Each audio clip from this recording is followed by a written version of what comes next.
যখন আমাদের কাজ থাকে তখন রাত দিন ভোর এইসব আমাদের কাছে কিছুই মনে হয় না।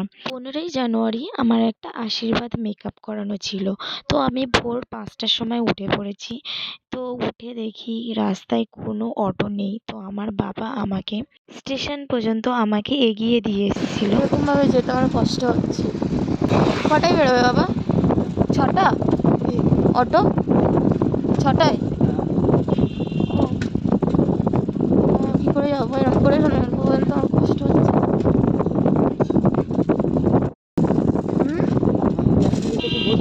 না, তোমার ব্যাগ নিতে হবে না, আমি ব্যাগ নিয়ে বসে আছি। কোলে করে একটা নিয়ে বসে আছি। ফুলের বাজার বসেছে তো।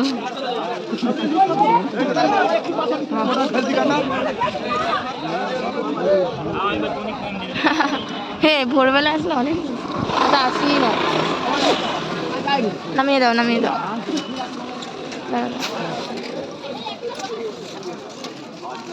টাটা। যেতে হবে না। সাইকেল নিয়ে স্টেশন পার হয়ে এসেছে আমাকে অটোতে তুলে দেবে বলে। চলে যাও। অটো তো পেয়ে গেছিলাম, কিন্তু আমার কাছে খুচরো পয়সা না থাকায় আমাকে অনেকক্ষণ ওয়েট করতে হয়েছিল। তারপরে বাবা কোথা থেকে খুচরো করে এনে আমাকে দিল, তারপরে আমি লোকেশনে পৌঁছে গেলাম। পুজো নাকি বিয়ে বাড়ি? পুজো বাড়ি ছিল নাকি আশীর্বাদ বাড়ি ছিল আমি নিজেও জানতাম না। লোকেশনে গিয়ে জানতে পারলাম যে দিদিটার আশীর্বাদ। এখানে দিদির আমি ভিডিও নিতে পারলাম না, দিদির ফটো নিতে হয়েছিল। আর এটা ছিল দিদির বৌদি, আর এটা বৌদির মা। তো কেমন লাগছে তোমরা সবাই জানি। বসো।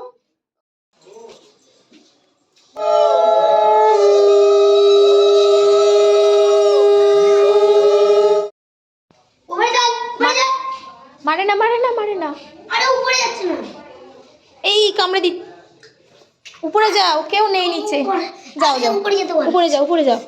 বাবা, এই দেখো, নিচে কেউ নেই। উপরে যাও, ঘুরে আসো, যাও উপরে যাও।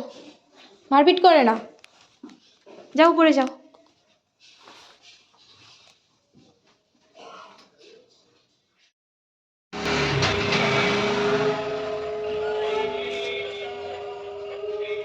ভোরবেলায় যখন আসছিলাম কত ঠান্ডা লাগছিল। মোজা, সোয়েটার, টুপি, কানে সব পরে এসেছিলাম। আর এখন কি রোদ্দুর বেরিয়ে গেছে, এখন গরম লাগছে। আর আমি এখনও জ্যাকেট পরে আছি। ভিডিওটা এই পর্যন্ত কেমন হয়েছে সবাই জানিও, আর অবশ্যই সাবস্ক্রাইব করে দিও চ্যানেলটাকে। চলো টাটা।